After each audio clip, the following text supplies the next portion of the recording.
In this video, I'm going to show you how to check your payment methods in YouTube. If you find this video helpful, please consider subscribing and leaving a like. So the first way is to go to google.com and search up payments.google.com. Then you want to go to your own account that you use for YouTube, and you can sign in, verify it's you, and then you can go to the payment section on the actual YouTube site. So let me go ahead and make this not a desktop site. And then you can see the payment sensor. I have no payment methods added to this. Now you can actually go to YouTube for the second attempt. Click on You on the bottom right, and then go to the top right and click on the settings. And you can actually go to billing and payments.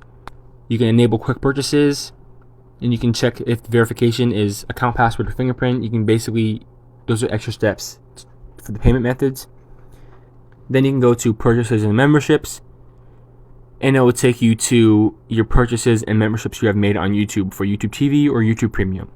If this video helped you out, go ahead and like the video and subscribe to the channel.